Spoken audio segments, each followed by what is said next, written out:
नमस्कार, कैसे हैं आप सब। स्वागत है आप सभी का। आज का यह वीडियो बिहार बोर्ड कक्षा 9 के सामाजिक विज्ञान विषय के अंतर्गत भारत, भूमि एवं लोग अर्थात भूगोल यानी ज्योग्राफी विषय पर है, जिसमें आज हम लोग अध्ययन करेंगे अध्याय 3 का, जिसका नाम है अपवाह स्वरूप। इससे पहले के दोनों अध्याय को अगर आप नहीं पढ़ा है तो आप उसे पहले पढ़ ले, जो मेरे चैनल के 9th क्लास के भूगोल वाले प्लेलिस्ट में आपको मिल जाएगा। हम चलते हैं अध्याय 3 अपवाह स्वरूप पर। आप देख सकते हैं यह अध्याय 3 अपवाह स्वरूप, इसको इंग्लिश में कहते हैं ड्रेनेज पैटर्न। ठीक है, और आज इस अध्याय में हम लोग मुख्य रूप से हमारे देश में जो मुख्य नदियां हैं उन नदियों के बारे में हम लोग इसमें समझेंगे। ठीक है, यह जो अध्याय है जो कि बहुत बड़ा है, इसलिए हम लोग 3 पार्ट में पढ़ेंगे। ठीक है, पहले पार्ट का जो आज का वीडियो है इसमें हम लोग मुख्य रूप से अपवाह स्वरूप को समझेंगे क्या है, फिर उसके बाद देखिए हिमालय की नदियां क्या है और प्रायद्वीपीय नदियां क्या है, इन दोनों को समझेंगे अच्छे से। और फिर देखिए भारत की प्रमुख नदियां हैं, बहुत सारी नदियां, जैसे देखिए सिंधु नदी है, गंगा नदी है, ब्रह्मपुत्र है ना, घाघरा, गंडक, कोसी, नर्मदा, तापी, इन सभी नदियों को हम लोग क्या करेंगे, विस्तार से समझेंगे। ठीक, और फिर उसके अगले पार्ट वाले वीडियो में हम लोग इसके बाद जो जलाशय है, इसके बाद के जो टॉपिक्स हैं इनको समझेंगे। ठीक, और तीसरे पार्ट के वीडियो में हम लोग इस अध्याय के अभ्यास प्रश्नों को हल करेंगे। ठीक है, तो कुल मिलाकर मुझे लग रहा है 3 पार्ट में वीडियो कंप्लीट हो जाएगा। ठीक, तो चलिए आज के पार्ट हम लोग स्टार्ट करते हैं। सबसे पहले हम यह समझेंगे कि आपका जो अध्याय का नाम है अपवाह स्वरूप, यह अपवाह क्या है। ठीक है, तो आपकी किताब में देखिए पहले लिखा है परिचय में कि अपवाह शब्द से तात्पर्य जल प्रवाह से है। ठीक है, इसका मतलब है कि एक निर्धारित जल मार्ग द्वारा जल के प्रवाह को क्या कहते हैं, अपवाह कहते हैं। इसको उदाहरण समझ लीजिए। अब जैसे देखिए आपने पिछले अध्याय में पढ़ा कि हमारे भारत देश का जो स्थल है वह हर जगह समान नहीं है। कहीं पे इसको उदाहरण समझ लीजिए, कहीं पे पहाड़ है, कहीं पे पठार है, कहीं पे मैदानी भाग है। ठीक, जैसे मान लीजिए पहाड़ पे बारिश अगर होगा, ठीक है, तो क्या होगा, वह पानी कहाँ जाएगा, वह पानी एक चैनल के जिधर निचला भाग होगा उधर के माध्यम से होते हुए इधर आ जाएगा। मान लीजिए इधर पठार है, ऊंचा भाग है, इधर बारिश होगा तो पानी कहाँ जाएगा, ढुलुक के इधर आ जाएगा, है ना। इधर बारिश होगा तो पानी इधर आ जाएगा, इधर बारिश होगा तो पानी ढुलुक के इधर आ जाएगा, और सारा पानी जो है वह एक निश्चित जल मार्ग के द्वारा क्या होगा, आगे बढ़ते चला जाएगा। ठीक है, और इसी जल मार्ग को हम लोग क्या कहते हैं, अपवाह कहते हैं। मतलब पानी जो बह रहा है जिस रास्ते से, इसी को हम लोग क्या कहते हैं, अपवाह कहते हैं। तो वही कह रहा है यहाँ पे कि अपवाह शब्द का तात्पर्य क्या है, जल प्रवाह से, यानी पानी के बहने से। जिधर नीचा होगा उधर से पानी क्या होगा, बहने लगेगा। आगे कह रहा है कि अब आप भारत के भौतिक मानचित्र का अवलोकन करेंगे तब पाएंगे कि विविध क्षेत्रों से आने वाली छोटी छोटी जलधाराएं आपस में मिलकर एक मुख्य नदी का निर्माण कर लेती है। तो देखिए आपके किताब के अगले पन्ने में एक मानचित्र है जिसमें आपके भारत देश में जितनी भी नदियां है उसको दर्शाया गया है। तो आपने पिछले अध्याय में यह पढ़ा था कि आपके भारत देश का जो उत्तरी भाग है यह पूरा पहाड़ से भरा हुआ है, हिमालय पहाड़ से, यह ऊंचा भाग है। ठीक, और यहाँ जितना भी वर्षा होगा, जितना भी ग्लेशियर है वह पिघलेगा। ठीक है, तो वह पानी कहाँ जाएगा, यह पानी ढुल के नीचे आएगा। ठीक है, तो कुछ पानी इधर ढुलुक के नीचे आता है और कुछ पानी इधर से होते हुए ढुलुक के इधर गिर जाता है। ठीक, यानी कुछ पानी इधर अरब सागर में गिर जाता है और कुछ पानी इधर आके बंगाल की खाड़ी में गिर जाता है। ठीक, यह पूरा का पूरा बंगाल की खाड़ी है और इधर पूरा अरब सागर है। ठीक, जैसे देखिए इधर से देखिए ये सिंधु नदी है, झेलम है, चेनाब है, रावी है, सतलुज है। ठीक, यह सब नदी इधर आके क्या एक मुख्य नदी बन जा रही है, सिंधु नदी। ठीक, और यहाँ इधर गिर रही है अरब सागर में। वैसे ही देखिए इधर से बहुत सारी नदी है, यमुना है, गंगा है, शारदा, घाघरा, गंडक, कोसी। फिर इधर से चंबल है, बेतवा है, सोन है। यह सारी नदियाँ एक मुख्य नदी यानी गंगा नदी में मिल जा रही है। ठीक, और ये गंगा नदी क्या हो रही है, इधर आके बंगाल की खाड़ी में गिर जा रही है। ठीक, वैसे ही देखिए इधर से एक नदी आ रही है, ब्रह्मपुत्र नदी। ठीक, यह भी आके इधर बंगाल की खाड़ी में गिर जा रही है। तो कहने का मतलब है जितनी भी छोटी छोटी नदियां हैं वो सभी एक मुख्य नदी बनके अरब सागर या फिर इधर बंगाल की खाड़ी में गिर जाती है। यहाँ पे वही चर्चा हो रहा है कि विविध क्षेत्रों से आने वाली छोटी छोटी जलधाराएं आपस में मिलकर एक मुख्य नदी का निर्माण कर लेती है। ठीक, आपने देखा है। अंततः इन नदियों के जल किसी बड़े जलाशय जैसे झील या समुद्र या खाड़ी में प्रवाहित हो जाते हैं। आपने देखा है कोई नदी अरब सागर में गिर जाती है, कोई नदी बंगाल की खाड़ी में। ठीक, एक नदी तंत्र द्वारा जिस क्षेत्र का जल प्रवाहित होता है उसे अपवाह द्रोणी यानी बेसिन कहा जाता है। ठीक, अब आपके पास एक नया टर्म आया, अपवाह द्रोणी यानी बेसिन। यह क्या है, तो एक नदी तंत्र द्वारा जिस क्षेत्र का जल प्रवाहित होता है उसे अपवाह द्रोणी कहा जाता है। इसको समझते हैं अच्छे से। अब जैसे अभी आपने थोड़ा देर पहले एक उदाहरण देखा है, जैसे मान लीजिए यह नदी है, ठीक है, इसमें पानी आ रहा है, तो इस नदी में पानी अचानक अपने आप तो आएगा नहीं, है ना, कहीं ना कहीं बारिश होगा या कहीं ना कहीं ग्लेशियर पिघलेगा, तो वही पानी ना इसमें आएगा नदी में। और नदी जो होता है वह निचला ही क्षेत्र होता है। ठीक, जैसे मान लीजिए यह पहाड़ है, पहाड़ पे बारिश हुआ तो यह पानी ढुल के इधर आ जाएगा, पठार है, इधर बारिश होगा तो पानी ढुल के इधर आ जाएगा, है ना। जो निचला क्षेत्र होगा उधर क्या हो जाएगा, पानी आ जाएगा और सारा पानी एक जगह मिलकर बहने लगेगा। ठीक, तो इस नदी को बनने में, इस नदी में जितना भी पानी आया है वह जिस जिस क्षेत्र से पानी आया है उस पूरे क्षेत्र को क्या कहते हैं, बेसिन कहते हैं। जैसे इधर बारिश हुआ तो इसका पानी इधर इस नदी में आ गया, इधर बारिश हुआ तो इसका पानी इस नदी में आ गया, इधर बारिश हुआ तो इसका पानी इस नदी में आ गया। तो वह पूरा क्षेत्र जो इस नदी को बनने में योगदान दे रहा है वह पूरा क्षेत्र क्या कहलाएगा, बेसिन कहलाएगा। ठीक है, आप कहीं पे देखे होइएगा बेसिन, है ना, हाथ धोने वाला जो बेसिन होता है, इसको भी यह भी इसका भी वही काम है। देखिए इस नल से पानी निकलता है और लोग क्या करते हैं, इसमें हाथ धोते हैं। अब मान लीजिए इधर पानी का छिटका पड़ेगा तो यह पानी ढुल के इधर आ जाएगा, इधर पानी पड़ेगा तो ढुल के इधर आ जाएगा। कहीं भी इस पूरे क्षेत्र में पानी पड़ेगा तो ढुल के इस छोटे से होल में चला जाएगा और इस होल के माध्यम से इस पाइप से होते हुए वह नाली में गिर जाएगा। ठीक, वैसे ही इधर अगर बारिश होगा तो यहाँ का पानी इधर आ जाएगा, इधर बारिश होगा तो यहाँ का पानी इधर आ जाएगा और सारा पानी एक जगह मिलकर एक नदी बन के समुद्र में जाकर गिर जाएगा। ठीक है, तो इस पूरे क्षेत्र को हम बेसिन कहते हैं। ठीक है, अब चलते हैं आगे। देखिए आगे एक नया टर्म है, जल विभाजक क्या है। ठीक है, तो जब कोई ऊंचा क्षेत्र जैसे पर्वत या उच्च भूमि दो निकटवर्ती अपवाह द्रोणियों को एक दूसरे से अलग करती है तब ऐसे उच्च भूमि जल विभाजक कहलाती है। ठीक है, आपको समझ में नहीं आया होगा, चलिए समझाते हैं इसको आपको मैप पर। जैसे देखिए यह आपके भारत देश के नदियों का मानचित्र है। आपने भी थोड़ा देर पहले देखा कि ऊपर में क्या है, हिमालय है, पहाड़ है और यह पूरा ऊंचा हुआ भाग है। ठीक, उठा हुआ भाग है और कुछ नदियां इधर आ जाती है, ढुल जाती है और कुछ नदियां इधर ढुल जाती है। अब ध्यान से देखिए सिंधु नदी का जो तंत्र है वह इधर ढुल के बन रहा है। ठीक, और गंगा नदी का जो तंत्र है यह सारा नदी इधर ढुल जा रहा है। इसका मतलब क्या हुआ, इसका मतलब यह हुआ कि यह जो क्षेत्र है यह उठा हुआ क्षेत्र है। ठीक, अगर उठा हुआ क्षेत्र है तभी तो सारा नदी इधर ढुल जा रहा है, नहीं तो इधर ढुल जा रहा है। ठीक, इधर से कोई ना कोई नदी आता, ठीक, नहीं है नदी, इसका मतलब यह उठा हुआ क्षेत्र है। ठीक, तो यह जो क्षेत्र है यह क्या कर रहा है, सिंधु नदी का जो अपवाह तंत्र है और गंगा नदी का अपवाह तंत्र है, इस दोनों अपवाह तंत्र को यह क्षेत्र अलग कर रहा है। ठीक, इसलिए यह क्या कहलाएगा, यह जो क्षेत्र है यह जल विभाजक कहलाएगा। ठीक है, अब चलिए, अब हमको आशा है कि यह अपवाह क्या है आपको समझ में आ गया होगा, यह अपवाह द्रोणी यानी बेसिन क्या है यह भी समझ में आ गया होगा, और जल विभाजक क्या है यह भी समझ में आ गया होगा। अब हम चलते हैं आगे अपने अगले टॉपिक पे। देखिए किसी भी अपवाह तंत्र का विकास वहाँ की भू आकृतियों से निर्धारित होता है। ठीक है, कहने का मतलब जिधर ऊंचा होगा ठीक है, उधर पानी तो रुकेगा नहीं, और जिधर नीचा होगा उधर पानी क्या होगा, ढूलने लगेगा। ठीक, और जिस एक रास्ते से सारा पानी एक जगह से ढूलने लगेगा, जाने लगेगा समुद्र की तरफ, वही क्या कहलाएगा, नदी कहलाने लगेगा। ठीक है, अब देखिए भारत की जो नदियाँ है उसको 2 वर्गों में विभाजित किया गया है आपकी किताब में। ठीक है, पहला क्या है, पहला है हिमालय की नदियाँ और दूसरा है प्रायद्वीपीय नदियाँ। ठीक है, पहला क्या है, हिमालय की नदियाँ और दूसरा प्रायद्वीपीय नदियाँ। आप अपने भारत देश के मानचित्र पर देख सकते हैं, यह उत्तर जो उत्तरी क्षेत्र है पूरा हिमालय से भरा हुआ है। ठीक, और इस उत्तरी क्षेत्र से जितनी भी नदियाँ निकल रही है, जैसे देखिए इधर इतनी सारी नदियाँ मिलकर सिंधु नदी बन रही है, इधर इतनी सारी नदियाँ निकल के गंगा नदी में आ रही है, इधर ब्रह्मपुत्र नदी आ रही है। तो ये जो सारा नदी का जो सिस्टम है यह हिमालय की नदियाँ है यह सारा, क्योंकि यह सारी नदियाँ कहाँ से निकल रही है, हिमालय से निकल रही है। ठीक, अच्छा ठीक, इसी के आपके भारत देश के जो नीचे का जो क्षेत्र है, देखिए जो त्रिभुजाकार क्षेत्र है, ठीक है, इसको प्रायद्वीपीय क्षेत्र कहते हैं। ये जो त्रिभुजाकार क्षेत्र है आपके भारत देश के नीचे में दक्षिण में, इसको क्या कहते हैं, प्रायद्वीपीय क्षेत्र। और इस क्षेत्र में जितनी भी नदियाँ है इसको हम लोग प्रायद्वीपीय नदियाँ कहते हैं। जैसे देखिए महानदी है, नर्मदा है, तापी है, ठीक है, कृष्णा नदी है, यह सारी नदियाँ जो है, कावेरी नदी है, सारी नदियाँ प्रायद्वीपीय नदी के श्रेणी में आती है। ठीक, तो चलिए आपने देखा कि भारत की जो नदियाँ है वह 2 वर्गों में विभाजित है, हिमालय की नदियाँ और प्रायद्वीपीय नदियाँ। हम इन दोनों को एक एक करके समझेंगे। उससे पहले देखिए यहाँ पे एक बॉक्स में एक चीज़ दिया हुआ है, उसको हम देख लेते हैं। क्या आप जानते हैं कि विश्व की सबसे बड़ी अपवाह बेसिन अमेजन नदी की है। ठीक, यह अमेजन नदी कहाँ है, इसको देख लेते हैं। तो जैसा कि आप देख सकते हैं यहाँ आपके पूरे विश्व का मानचित्र है और आपका भारत देश यहाँ पे है, जो एशिया महादेश का क्षेत्र है। ठीक, और देखिए यहाँ पे दक्षिणी अमेरिका है। ठीक, और इसी दक्षिणी अमेरिका में एक ब्राजील देश है और इसी ब्राजील देश में अमेजन नदी है। ठीक, इसको हम लोग थोड़ा और जूम करके देख लेते हैं। आप देख सकते हैं यह पीला वाला जो है यह ब्राजील देश है, BRAZIL। ठीक, और देखिए यहाँ से अमेजन नदी यहाँ से देखिए निकल रही है। यह अमेजन नदी देखिए इधर से ऐसे होते हुए, अमेजन नदी इधर से होते हुए ऐसे जाते हुए ऐसे माउथ ऑफ, देखिए यहाँ पे अमेजन लिखा हुआ, यहाँ पे यह नदी गिर जाती है। ठीक है, और अब थोड़ा ध्यान से देखिए, इस अमेजन नदी के अलावा जितनी भी इधर से नदियाँ आ रही है वे सभी नदियाँ इस अमेजन नदी में मिल जा रही है। इधर से भी जितनी नदियाँ जा रही है वे सभी कहाँ मिल जा रही है, इसी अमेजन नदी में मिल जा रही है। ठीक है, तो वही आपकी किताब में कह रहा है कि अमेजन नदी का जो अपवाह बेसिन है वह अपवाह बेसिन वह सबसे विश्व में सबसे बड़ा है। यानी यह इस पूरे क्षेत्र का जितना भी पानी है, इस पूरे क्षेत्र का जितना भी पानी है वह सारा पानी कहाँ जाता है, इस अमेजन नदी में आ जाता है और यहाँ जाके माउथ ऑफ अमेजन में जाके यहाँ पे अटलांटिक ओशियन में, नॉर्थ अटलांटिक ओशियन में जाके गिर जाता है। ठीक है, तो आप यहाँ तो समझ गए कि विश्व का सबसे बड़ा अपवाह बेसिन कौन है, अमेजन नदी का है।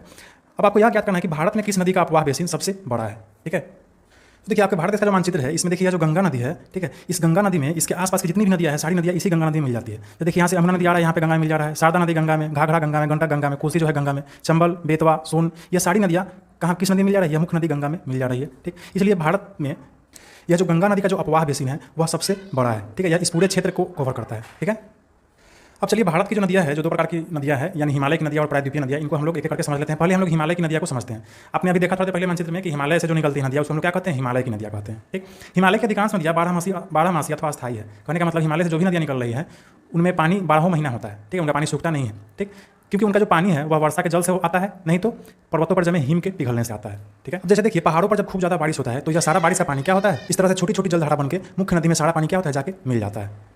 या फिर वहाँ के पहाड़ों पर जो बड़े बड़े बर्फ़ के पहाड़ है, ठीक है, बड़े बड़े बर्फ़ के सीले हैं जो पानी से बना हुआ है, ठीक है, वे जब पिघलते हैं तो उनके पिघले हुए पानी से भी क्या होता है, वो सारे पानी कहाँ चले जाते हैं, नदियों में चले जाते हैं। इस तरह से इस हिमालय पहाड़ का जितना भी पानी है वह सारा पानी इस तरह से एक धारा के रूप में नदियों में क्या होती है, बह जाती है। और यही नदी जब हमारे मैदानी क्षेत्रों में आती है तो इस तरह से बहने लगती है। तो देखिए इस तरह से सिंधु एवं ब्रह्मपुत्र और गंगा भी, यहाँ गंगा नदियाँ है, सिंधु, गंगा और ब्रह्मपुत्र जैसी भारत की प्रमुख नदियाँ हिमालय से निकलती है। ठीक है, आगे कह रहा है कि इन नदियों ने प्रवाह के क्रम में पर्वतों को काटकर गॉर्ज का निर्माण किया है। यह गॉर्ज क्या है, तो देखिए यहाँ आपको अच्छा से दिखाई नहीं पड़ रहा है, इसको दिखाते हैं हम। आप देख सकते हैं इधर दोनों तरफ बड़ा बड़ा पहाड़ है और यह बीच में नदी बह रही है। ठीक है, और हजारों सालों से यह नदी बहते बहते बहते बहते क्या की है, इस दोनों पहाड़ के बीच में बहुत बड़े गड्ढे का निर्माण कर दिया है। ठीक, तो यह जो बहुत बड़ा गड्ढा है जिससे नदी होकर बह रही है, इसी को हम लोग, इसी गड्ढे को क्या कहते हैं, गॉर्ज कहते हैं। ठीक है, तो यही है गॉर्ज। आशा आपको समझ में आ गया होगा यह गॉर्ज क्या है। ठीक है, देखिए हिमालय जनित नदियाँ उद्गम स्थल से समुद्र तक यात्रा करने के दौरान अनेक प्रकार के क्रियाकलाप को अंजाम देती है। कहने का मतलब है कि जब नदी पहाड़ों से उतरती है तो ऐसा नहीं कि सिर्फ उस नदी में सिर्फ पानी ही रहता है। ठीक है, पानी में सिल्ट, बालू, मिट्टी इत्यादि के जो कण है वो पानी में क्या होते हैं, मिले रहते हैं। और इसी के परिणाम कह रहा है कि नदियाँ जो आगे बढ़ती है अवसाद की मात्रा बढ़ती जाती है, यानी नदियों में बालू, मिट्टी और सिल्ट के जो कण है वे बढ़ते जाते हैं। इससे मध्य एवं निचले मार्ग में जहाँ भूमि की ढाल कम हो जाती है नदियों को संवहन करने में बहुत कठिनाई होती है। ठीक है, परिणामतः ये नदियाँ क्या करती है, विसर्पित होकर गोफुर झील बनाती है, बाढ़ का मैदान बनाती है और डेल्टा जैसे अनेक आकृतियों का निर्माण करती है। अब यह गोफुर झील क्या है इसको समझ लेते हैं। अब इस गोफुर झील का जो निर्माण है उसको हम लोग समझ लेते हैं। जैसे देखिए नदियाँ जो आपकी किताब में 2 टर्म दिए हुए, एक अपर्दन है और एक निक्षेपण है। अपर्दन को आप समझ लीजिए कि जब नदी पहाड़ों से मिट्टी और बालू के कण को तोड़ फोड़ के ले आती है अपने साथ, तो वह क्या करती है, वहाँ अपर्दन करती है। ठीक है, यानी अपर्दन करती है यानी मिट्टी बालू के कण वहाँ से तोड़ के ले आती है। और निक्षेपण का मतलब होता है कि वह कण जो मिट्टी और बालू का जो कण है उसको जहाँ एक जगह ढेर लगा देती है वह नदी, उसको क्या कहते हैं, निक्षेपण। ठीक, जैसे मान लीजिए नदी बह रही है, ठीक, अपने साथ बालू मिट्टी का कण ला रही है। अब यह जो बालू मिट्टी का कण है वह कहीं ना कहीं जाकर ढेर लगाएगी, है ना। मान लीजिए यहाँ पे ढेर लगा दी, ठीक, तो ढेर लगा देगी तो यहाँ का जो जमीन है थोड़ा ऊँचा हो जाएगा, ठीक। अब जब ऊँचा होगा तो यह जो नदी है यह थोड़ा सा इधर घूम जाएगी। ठीक, अब मान लीजिए बहुत ज़्यादा यहाँ पे निक्षेपित कर दी, बहुत ज़्यादा ढेर यहाँ लगा दी तो नदी क्या हो जाएगा, यहाँ से पूरी तरह से ऐसे घूम जाएगी। ठीक, अच्छा, चूंकि यह निचला हिस्सा है इसलिए नदी जा रही है। ठीक है, और कितना भी घूमेगी तो नदी फिर वापस इसी रास्ते से जाएगी क्योंकि यह नीचा वाला रास्ता है। ठीक है, और आपको तो पता ही है पानी जो है वह जब भी बहेगा तो अपना निचला क्षेत्र से ही बहता है। ठीक, तो फिर से यह जो नदी है इधर से घूम के फिर से वापस अपने रास्ते में ही आ जाती है। ठीक, और जब कभी बाढ़ आता है तो इसमें पूरा पानी आ जाता है ना। और यह जो अपने द्वारा जो ढेर लगाई है इसको तोड़ते हुए इधर से ही बढ़ने लगती है और इधर से ही बढ़ने लगती है, ठीक। और बहते बहते क्या होता है कि इसका रास्ता कट जाता है और इधर एक झील का निर्माण हो जाता है और यह नदी वापस अपना ऐसे बहते रह जाती है, ठीक। तो यह जो झील बन गया, अब यह इसका रास्ता कट गया नदी से, यह क्या बन गया, गोखुर झील बन गया।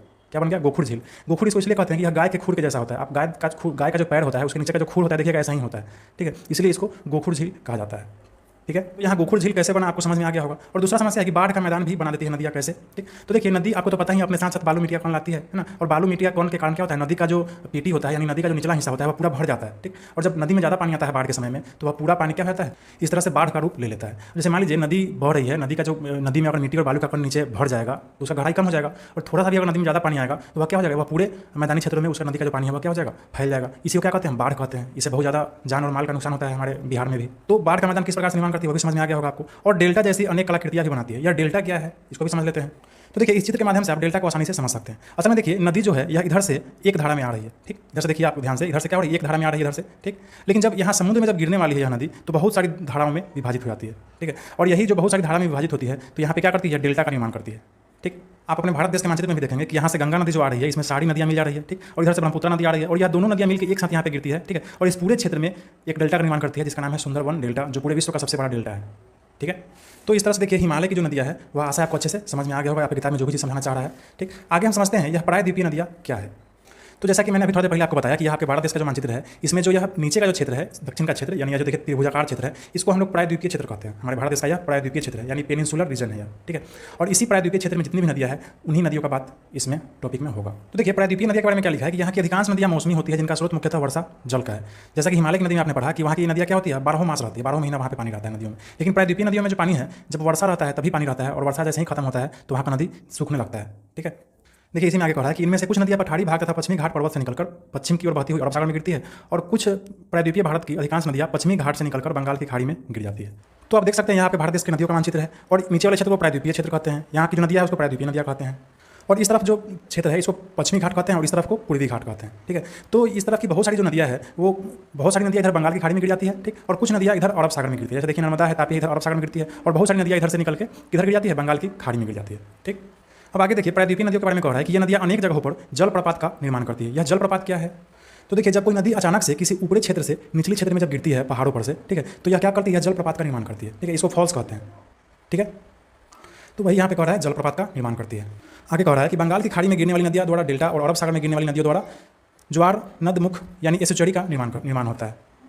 अब डेल्टा का निर्माण कैसे होता है आपको तो समझ में आ गया डेल्टा क्या है। यह नया शब्द यहाँ पे आ गया, एस्चुरी क्या है। तो देखिए असल में होता क्या है कि अरब सागर में जो नदियाँ गिरती है वो देखिए ऐसे आती है और सीधा आराम से अरब सागर में प्रवेश कर जाती है, ठीक है। यहाँ बहुत बड़ा सागर है, इसमें नदी क्या देखिए आराम से धीरे से प्रवेश कर जा रही है, ठीक। तो यहाँ पे एस्चुरी का निर्माण हो रहा है, ठीक है। यहाँ पे डेल्टा का निर्माण नहीं हो रहा है क्योंकि यह नदियाँ अरब सागर में गिर रही है। लेकिन वही बंगाल की खाड़ी में गिरने वाली जो नदियाँ है वे क्या करती है, बड़ी बड़ी डेल्टा का निर्माण करती है। मतलब समुद्र में गिरने से पहले, बंगाल की खाड़ी में गिरने से पहले पूरे चारों तरफ से छितर आ जाती है, ठीक है।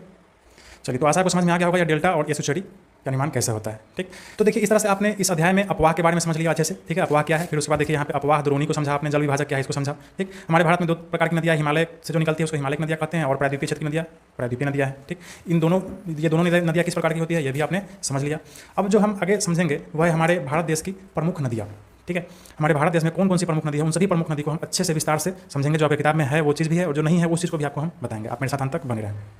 तो इस भारत की प्रमुख नदियों में सबसे पहले हम लोग हिमालय से जो निकलने वाली नदियाँ है उसको समझेंगे। जैसे यहाँ देखिए सिंधु है, गंगा है और ब्रह्मपुत्र है, ठीक। इन तीनों नदियों के बारे में समझेंगे और इसके बाद इन नदियों का जो क्या कहते हैं सहायक नदियाँ हैं यानी मुख्य नदियाँ के अतिरिक्त इनकी कई सहायक नदियाँ हैं, ठीक है। इनके बारे में भी हम जानेंगे। यह सहायक नदी क्या है, तो आइए हम समझते हैं सहायक नदी क्या है। देखिए यहाँ से इस हिमालय से कुछ नदियाँ इधर बह जाती है, कुछ नदियाँ इधर बह जाती है, कुछ नदियाँ इधर बह जाती है, ठीक। यहाँ देखिए यह 5 नदी मिलकर एक नदी है ना, यानी पूरा यह सिंधु नदी है। और इस सिंधु नदी में कितनी नदियाँ मिल रही है, झेलम, चिनाब, रावी, सतलुज, यह सारी नदियाँ इस सिंधु नदी में मिल रही है।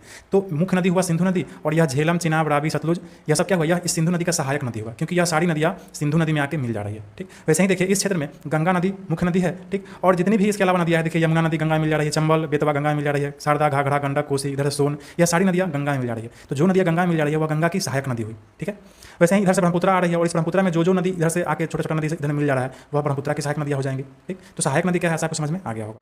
तो चलिए शुरू करते हैं। भारत की प्रमुख नदियों में हमारा जो पहला नदी है वह है देखिए यहाँ पे सिंधु नदी, ठीक है। हम सिंधु नदी के बारे में अभी समझेंगे। कह रहा है कि सिंधु नदी भारत की विशालतम नदियों में से एक है, यानी सिंधु नदी जो है यह भारत का सबसे विशाल नदी है, लेकिन यह भारत में कुछ ही दूर बहता है, उसके बाद यह पाकिस्तान में चला जाता है, ठीक है। इसको हम मैप पर समझ लेते हैं। तो आप देख सकते हैं यह है आपके भारत देश का पॉलिटिकल मानचित्र, ठीक है। और इस मानचित्र में हम लोग देखेंगे समझेंगे कि विभिन्न नदियों को कि कौन नदी कहाँ है ना। जिसमें हमारा सबसे पहला जो नदी है वह सिंधु नदी है, ठीक है। तो देखिए सिंधु नदी को इंग्लिश में इंडस रिवर कहते हैं, ठीक, आपको पता होगा। आप इन पॉइंट्स को लिखते भी चलेंगे। इसमें पहला जो बिंदु कह रहा है कि इस नदी का उद्गम तिब्बत में स्थित मानसरोवर झील से होता है, ठीक है। तो देखिए यहीं पे यह जो क्षेत्र है नेपाल से ऊपर का क्षेत्र, यह तिब्बत का क्षेत्र है, ठीक है। और यहीं पे है मानसरोवर झील और यहीं से सिंधु नदी का उद्गम होता है, ठीक। दूसरा पॉइंट कह रहा है कि यह भारत में लद्दाख में प्रवेश करती है और पाकिस्तान के रास्ते से होते हुए अरब सागर में जाकर गिर जाती है, ठीक।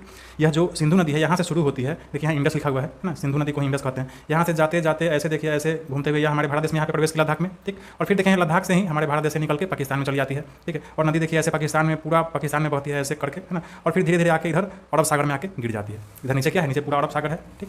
तो इस तरह से यह जो सिंधु नदी है यह निकलती है मानसरोवर झील से और हमारे भारत देश के लद्दाख से होते हुए पाकिस्तान से होते हुए अरब सागर में आके गिर जाती है, ठीक।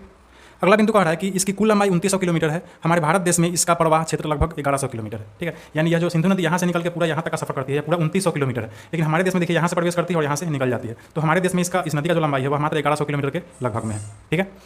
अगला बिंदु कह रहा है कि लद्दाख में सिंधु नदी गार्ज का निर्माण करती है जिसे गिलगिट गार्ज कहते हैं।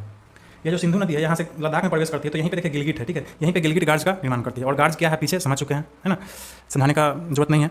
अगला बिंदु कह रहा है कि सिंधु नदी में बाईं ओर से मिलने वाली इसकी 5 मुख्य सहायक नदियाँ हैं।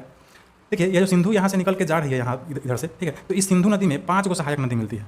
ध्यान से देखिएगा इस सिंधु नदी है जो मुख्य नदी है सिंधु नदी, इसमें यह झेलम नदी भी आके मिल रहा है, ठीक। यहाँ देखिए चिनाब लिखा हुआ है, चिनाब नदी भी आके मिल रहा है। फिर देखिए यहाँ पे रावी नदी भी आके मिल रहा है, ठीक। यहाँ देखिए सतलज नदी भी आके मिल रहा है, ठीक। और इसी में ब्यास नदी भी आके मिल जाता है, ठीक। तो 5 नदी जो है यह इधर से आते हुए किस में मिल जा रहा है, इस सिंधु नदी में आके मिल जा रहा है। इन 5 नदियों की संयुक्त धारा सिंधु नदी की मुख्य धारा से पाकिस्तान के मिठान कोट के पास मिल जाती है। यानी यहाँ पर जो मिलन हो रहा है इस सिंधु नदी में इस 5 नदियों का जो यहाँ पे मिलन हो रहा है इस जगह का नाम मिठान कोट है और यह कहाँ पड़ता है, पाकिस्तान में पड़ता है, ठीक। आगे कह रहा है कि सिंधु नदी जो है वह अंत में अरब सागर में जाकर गिर जाती है। सिंधु नदी अंत में कहाँ गिर जाती है, नीचे अरब सागर में आके गिर जाती है। अब आपकी किताब में जो मानचित्र है उसमें भी आप देख सकते हैं कि जो सिंधु नदी है यहाँ से निकल रही है, ठीक है। और हमारे भारत देश के लद्दाख में प्रवेश करके फिर इधर पाकिस्तान में आ जा रही है और 5 नदियों के पानी को अपने साथ बहा के ले जा रही है। देखिए झेलम, चिनाब, रावी, सतलुज और ब्यास, इन 5 नदियों का पानी अपने में मिला ले रही है। तो इसका मतलब क्या है कि सिंधु नदी का यह 5 नदी सहायक नदी हुआ, ठीक। और सारा पानी मिलकर अरब सागर में यहाँ पे आके गिर जा रहा है, ठीक है। चलिए हम चलते हैं कि सिंधु नदी की सहायक नदियों को जान लेते हैं। सिंधु की सहायक नदियाँ है वह 5 नदियाँ आप तो देख ही चुके हैं। यह सिंधु नदी है इंडस, ठीक। और इसकी 5 सहायक नदियाँ है झेलम, चिनाब, रावी, ब्यास और सतलज, ठीक। पहला है झेलम नदी। झेलम नदी का उद्गम कश्मीर के वेरीनाग के निकट शेषनाग झील से होता है और श्रीनगर के निकट वुलर झील से प्रवाहित होते हुए पाकिस्तान में चिनाब नदी से जाकर मिल जाती है, ठीक। यहीं पे शेषनाग झील है और यहीं से इसका उद्गम होता है झेलम नदी का। और यहाँ से बहते हुए श्रीनगर में वुलर झील है, यहाँ से वुलर झील से होते हुए यह नदी इधर से आते हुए कहाँ मिल जाती है, इस चिनाब नदी में आके यहाँ पे मिल जाती है, ठीक। और चिनाब नदी के बारे में कह रहा है कि चिनाब नदी का उद्गम चंद्र और भागा नाम की 2 सरिताओं के रूप में हिमाचल प्रदेश के बड़ा लाचलार दर्रे से होता है। यह नदी पाकिस्तान में सिंधु नदी से जाकर मिल जाती है। यानी जो चिनाब नदी है इसका उद्गम यहाँ पे होता है हिमाचल प्रदेश में, ठीक है। इस हिमाचल प्रदेश में बड़ा लाचला दर्रा से होता है और यह नदी पाकिस्तान में क्या होती है, जाके यहाँ पे सिंधु नदी में यहाँ पे मिठान कोट के पास मिल जाती है, ठीक। रावी नदी के बारे में कह रहा है कि इसका उद्गम हिमाचल प्रदेश के कांगड़ा जिले में स्थित रोहतांग दर्रे से होता है और अंत में यह पाकिस्तान में चिनाब नदी से जाकर मिल जाता है, ठीक है। यह जो रावी नदी है इसका भी उद्गम यहीं पे होता है हिमाचल प्रदेश में ही, ठीक है। कांगड़ा जिले में रोहतांग दर्रे से होता है, ठीक। और यह जो रावी नदी है यह भी जाकर किस नदी मिल जाता है, यहाँ पे देखिए चिनाब नदी से आकर मिल जाता है, ठीक। इसके बाद है ब्यास नदी। ब्यास नदी का उद्गम रोहतांग दर्रे के निकट ही ब्यास कुंड से होता है, ठीक। यह जो ब्यास नदी है इसका भी उद्गम इस हिमाचल प्रदेश में ही होता है, ठीक है। इसमें इस मैप में नहीं दिया है, हिमाचल प्रदेश में ही होता है, ठीक। और यह कपूरथला के निकट हरिके नाम के स्थान पर सतलज नदी से मिल जाता है, ठीक है। और यह आगे जाकर किस नदी से मिल जाता है, ये जो सतलज नदी है इसी नदी में आकर ब्यास नदी मिल जाता है। और लास्ट है सतलज नदी। इसका उद्गम मानसरोवर के निकट राकस ताल से होता है और यह हिमाचल प्रदेश के सिपकिला दर्रे से होकर भारत में प्रवेश करती है। इस सतलज नदी का उद्गम कहाँ से होता है, यही मानसरोवर के मानसरोवर में एक राकस ताल है, यहीं से इसका उद्गम होता है। और यहाँ से चलते हुए यह हिमाचल प्रदेश में कहाँ प्रवेश करती है, तो सिपकिला दर्रे से होकर भारत में प्रवेश करती है। और यह नदी भी पाकिस्तान में चिनाब नदी जाके मिल जाती है। देखो और ये देखिए सतलज नदी जो है देखिए यहाँ पे इस चिनाब नदी में आके मिल जा रहा है, ठीक है। प्रसिद्ध भाखड़ा नांगल बांध इसी नदी पर बनाया गया है। इसी सतलज नदी पर पंजाब में प्रसिद्ध भाखड़ा नांगल बांध है। तो यह था आपका सिंधु नदी और इसकी सहायक नदियों के बारे में। आशा आपको यह समझ में अच्छे से आ गया होगा। अब हमारा जो अगला नदी है वह है गंगा नदी। हम गंगा नदी और इसकी सहायक नदियों के बारे में अभी हम समझेंगे। तो चलिए अभी आपने सिंधु नदी के बारे में समझा, अब हम लोग गंगा नदी के बारे में समझेंगे। आपको तो पता ही है गंगा नदी, देखिए ये जो हम थोड़ा गाढ़ा करते हैं यही नदी क्या है, यह गंगा नदी है, ठीक। और इसके आसपास जितनी भी नदियाँ बह रही है और जाके गंगा में मिल जा रही है वह सब क्या है, इसकी सहायक नदी है, ठीक है। और यह जो गंगा नदी है भारत की सबसे लंबी नदी है, ठीक। हालांकि नदी के मामले में सबसे लंबा नदी तो यह सिंधु है, लेकिन सिंधु जो है हमारे भारत में सिर्फ इतना ही दूर बहता है, इसके बाद यह पाकिस्तान में चला जाता है, ठीक। देखिए इसके बारे में पहला बिंदु क्या कहा है, गंगा नदी का उद्गम उत्तराखंड के उत्तरकाशी जिले में स्थित गंगोत्री हिमनद के गोमुख से होता है, जिसे यहाँ भागीरथी के नाम से जाना जाता है, ठीक है। यहीं पे देखिए उत्तराखंड है और यहीं पे उत्तरकाशी जिले में, उत्तराखंड के उत्तरकाशी जिले में गंगोत्री हिमनद है, ठीक है, ग्लेशियर है। यहीं पे गोमुख मुहाना है और वहीं से भागीरथी नाम की नदी निकलती है, ठीक। अच्छा, आगे उत्तराखंड के देव प्रयाग में इस भागीरथी नदी में अलकनंदा नदी का संगम होता है। यहाँ देव प्रयाग है और यहीं पे देव प्रयाग में यहाँ से देखिए एक अलकनंदा नदी आ रही है, यह भी आके यहीं पे देव प्रयाग में मिल जाती है। ठीक, इस देव प्रयाग में इधर से भागीरथी आती है, उधर से अलकनंदा आती है और यहाँ से मिल के अब यहाँ से गंगा नदी बन जाती है। ठीक है, चलिए दूसरा बिंदु कह रहा है कि गंगा नदी की कुल लंबाई 2525 किलोमीटर है, जो हमारे भारत देश की सबसे लंबी नदी है। गंगा नदी का कुल लंबाई जो यहाँ से बंगाल की खाड़ी में गिरता है यहाँ तक का कुल लंबाई कितना है 2525 किलोमीटर, जो हमारे देश का सबसे बड़ा नदी है, सबसे लंबा नदी है। ठीक है, तीसरा बिंदु कह रहा है कि गंगा नदी हरिद्वार के निकट पहाड़ों से निकलकर मैदानी भाग में प्रवेश करती है। ठीक, देखिए यहीं पे उत्तराखंड में ही हरिद्वार जगह है। ठीक है, इसी हरिद्वार जगह पे क्या होता है, यह जो गंगा नदी है यह पहाड़ों से खत्म होकर मैदानी भाग में प्रवेश करती है। ठीक, यह नदी हमारे देश के उत्तराखंड से शुरू होकर यह हमारे देश में उत्तराखंड से शुरू होती है और यहाँ पे देखिए यहाँ उत्तर प्रदेश है, उत्तर प्रदेश में आती है। ठीक, फिर उसके बाद यहाँ से बिहार में आती है और फिर यहाँ बिहार से पश्चिम बंगाल में आती है और इस पश्चिम बंगाल राज्य से बहते हुए फरक्का के निकट 2 भागों में बढ़ जाती है। ठीक है, यहाँ से फरक्का के निकट क्या होता है 2 भागों में बढ़ जाती है, एक भाग बांग्लादेश में चली जाती है और एक भाग हुगली नदी बनकर हमारे देश पश्चिम बंगाल से ही होते हुए बंगाली खाड़ी में गिर जाती है। ठीक है, चौथा बिंदु कह रहा है कि प्रथम भाग हुगली नदी कहलाती है, जो कोलकाता होते हुए बंगाल की खाड़ी में जाकर गिर जाती है। यहाँ पे फरक्का के पास जब 2 भाग में बढ़ता है यह गंगा नदी, तो पहला भाग हुगली नदी बनके है ना, हुगली नदी के किनारे पर कोलकाता शहर बसा हुआ है। ठीक, उसी हुगली नदी से होते हुए कहाँ गिर जाता है, बंगाल की खाड़ी में। ठीक, पांचवा बिंदु कह रहा है कि दूसरी भाग फरक्का से बांग्लादेश में प्रवेश करती है और दूसरा जो भाग है कहाँ प्रवेश करता है, बांग्लादेश में। ठीक है, अच्छा, जहाँ इसे पद्मा के नाम से जाना जाता है, जिसमें ब्रह्मपुत्रा जमुना नदी मिल जाती है और इसे बाद में इसका नाम मेघना पड़ जाता है। ठीक, यह जो गंगा नदी है जब बांग्लादेश में घुसती है ना, तो बांग्लादेश में घुसते इस नदी का गंगा नदी का नाम बदल जाता है और यहाँ हो जाता है पद्मा नदी। ठीक, यह पद्मा नदी गंगा नदी जो है पद्मा नदी के नाम से आगे बढ़ता है और इधर से ब्रह्मपुत्रा नदी आता है, जो बांग्लादेश में ब्रह्मपुत्रा नदी का नाम होता है जमुना नदी। देखिए यह यमुना अलग है, यह जमुना अलग है। ठीक है, ब्रह्मपुत्रा नदी का ही नाम है जमुना, बांग्लादेश में आती है तो इसका नाम जमुना हो जाता है और गंगा का जो नाम है पद्मा और ब्रह्मपुत्रा का जो नाम है जमुना, यह दोनों नदी आपस में एक साथ मिलकर अब कौन सा नदी बन जाती है, तो मेघना नदी बन जाती है। ठीक, और मेघना नदी बन जाती है। ठीक, इसके बाद क्या होता है, अंत में सभी का जल एक साथ मिलकर बंगाल की खाड़ी में गिरने से पूर्व एक विशाल डेल्टा का निर्माण करती है। इस डेल्टा का नाम है सुंदरबन डेल्टा और यह जो दोनों नदियों का पानी है मेघना नदी बनकर यहाँ पे बंगाल की खाड़ी में जब गिरती है तो बहुत ही बड़ा विशाल डेल्टा का निर्माण करती है, जिसका नाम है सुंदरबन डेल्टा। यह विश्व का सबसे बड़ा नदी डेल्टा है। ठीक है, कौन, सुंदरबन डेल्टा। यह पूरा इतना दूर में फैला हुआ है। ठीक है, छठा बिंदु पर है गंगा नदी के किनारे बसने वाले मुख्य शहर है ऋषिकेश, हरिद्वार, कन्नौज, कानपुर, प्रयागराज, वाराणसी, पटना, बेगूसराय, मुंगेर तथा भागलपुर। ठीक है, ऋषिकेश और हरिद्वार कहाँ है, उत्तराखंड में। कन्नौज, कानपुर, प्रयागराज, वाराणसी कहाँ है, उत्तर प्रदेश में। और पटना, बेगूसराय, मुंगेर और भागलपुर आपके बिहार में है। ठीक, लास्ट बिंदु कह रहा है 7वां नंबर कि गंगा नदी की मुख्य सहायक नदियाँ यमुना, गोमती, घाघरा, गंडक, कोसी एवं सोन है। देखिए यह गंगा नदी है और इसमें कौन नदियाँ मिल रही है, देखिए यमुना नदी मिल रही है, घाघरा नदी मिल रही है, गंडक मिल रही है, कोसी मिल रही है, इधर से देखिए सोन नदी मिल रही है। तो जो नदी इस गंगा नदी मिल रहा है वह सब क्या हो गया, इस गंगा नदी का सहायक नदी हो गया। एकदम आसान है, आशा आपको यह गंगा नदी समझ में आ गया होगा। अब आप इन सभी बिंदुओं को लिख लेंगे तो आपके लिए ज़्यादा अच्छा रहेगा। अब हम चलते हैं आगे। देखिए अगला जो हमारा टॉपिक है वह है यमुना नदी। ठीक है, इसी गंगा का एक सहायक नदी है। ठीक, इसी गंगा का एक सहायक नदी है यमुना नदी। देखिए यहाँ से यहाँ पर आके गंगा में मिल जा रहा है। ठीक, यमुना नदी के बारे में आप लिख लेंगे, यमुना गंगा की सबसे लंबी सहायक नदी है, जिसकी लंबाई 1375 किलोमीटर है। ठीक, इस गंगा में मिलने वाली जितनी भी नदियाँ हैं उन सभी नदियों में सबसे लंबा नदी कौन है, यह यमुना नदी। कितना है इसका लंबाई, 1375 किलोमीटर। इसका उद्गम उत्तराखंड के यमुनोत्री के बंदरपूंछ से होता है। यहाँ उत्तराखंड में ही बंदरपूंछ एक जगह है यमुनोत्री। ठीक है, यहीं से इसका उद्गम होता है यमुनोत्री से। यमुना नदी उत्तर प्रदेश के प्रयागराज यानी इलाहाबाद के निकट गंगा में मिल जाती है। यमुना नदी जो है इधर से बहते हुए आती है और यहीं पे देखिए यहाँ पे गंगा नदी में मिल रही है, यहीं पे इलाहाबाद है। ठीक, जिसका आज के डेट में नाम है प्रयागराज, यहीं पे आके गंगा नदी में यमुना नदी मिल जाती है। ठीक, इसकी मुख्य सहायक नदियाँ है चंबल, सिंध, बेतवा, केन इत्यादि। यानी चंबल, सिंध, केन और बेतवा नदी जो है यह यमुना नदी में आके मिल रही है। देखिए जैसे यहाँ पे एक चंबल नदी है ना, यहाँ पे बेतवा नदी है। ठीक, इसके अलावा सिंध नदी है ना और केन नदी है। यह सारी 3-4 नदियाँ जो है यह कहाँ मिलती है, इस यमुना नदी मिलती है। तो जाहिर सी बात है यमुना की यह सहायक नदियाँ हुई। ठीक, और यमुना जो है जाके लास्ट में गंगा मिलती है, तो गंगा की सहायक नदी कौन हुई, यमुना हुई। ठीक है, तो यमुना नदी के बारे में आप जान गए होंगे। लास्ट वाला बिंदु है, यह भी आप लिख लेंगे कि यमुना नदी के किनारे बसने वाले मुख्य शहर दिल्ली, मथुरा, आगरा, प्रयागराज इत्यादि है। ठीक है, अब चलिए अगला हमारा जो नदी है वह गंगा का सहायक नदी है, वह है गोमती नदी। ठीक है, देखिए यहाँ पे नहीं दिया है इस बुक में। गोमती नदी के बारे में आप लिख लेंगे, जान लेंगे कि गोमती नदी का उद्गम कहाँ होता है, उत्तर प्रदेश के पीलीभीत जिले से होता है तथा यह गाजीपुर के निकट गंगा में मिल जाता है। यह जो गोमती नदी है यह गाजीपुर के निकट कहाँ मिल जाता है, इस गंगा नदी में। ठीक, लखनऊ तथा जौनपुर शहर इसी नदी के किनारे बसा हुआ है। उत्तर प्रदेश का जो राजधानी है लखनऊ, वह गोमती नदी के किनारे ही बसा हुआ है। चलिए अगला जो गंगा का सहायक नदी है वह है घाघरा नदी। ठीक है, यहाँ देखिए यह घाघरा नदी है। ठीक है, यह भी आके यहाँ पे गंगा में मिल जा रही है। तो घाघरा नदी के बारे में आप जान लें कि घाघरा नदी का उद्गम तिब्बत के पठार में स्थित मापचा चुंगो हिमनद से होता है। ठीक है, यहाँ इसका उद्गम कहाँ होता है, तिब्बत में होता है, मापचा चुंगो हिमनद से, ग्लेशियर से। ठीक, इस नदी को नेपाल में कर्नाली के नाम से जाना जाता है और उत्तर प्रदेश में सरयू नदी के नाम से भी जाना जाता है। यह नदी जो है नेपाल में आती है तो क्या नाम रहता है इस नदी का, कर्नाली नदी, और उत्तर प्रदेश में इसको सरयू नदी के नाम से भी जाना जाता है। ठीक है, इसकी मुख्य सहायक नदियाँ है शारदा, राप्ती, छोटी गंडक इत्यादि। यानी शारदा, देखिए शारदा यहाँ मिल रही है, इसके अलावा राप्ती और छोटी गंडक, ये तीनों नदियाँ कहाँ मिलती है, इस घाघरा नदी में आके मिल जाती है। ठीक है। तो ये तीनों नदियाँ इस घाघरा की सहायक नदियाँ हुई। ठीक, आगे कह रहा है कि घाघरा नदी के किनारे बसने वाले मुख्य शहर है सीतापुर, गोंडा, बाराबंकी, अयोध्या, बलिया इत्यादि। ठीक है, इसमें फेमस शहर जो है अयोध्या है ना, हमेशा न्यूज़ में रहता है। अयोध्या शहर जो है किस नदी के किनारे बसा हुआ है? तो सरयू यानी घाघरा नदी के किनारे बसा हुआ है। अब हम चलते हैं अगले नदी की तरफ, गंडक नदी है ना। गंडक नदी भी जो है यहाँ से नेपाल से निकल के गंगा में मिल जा रही है।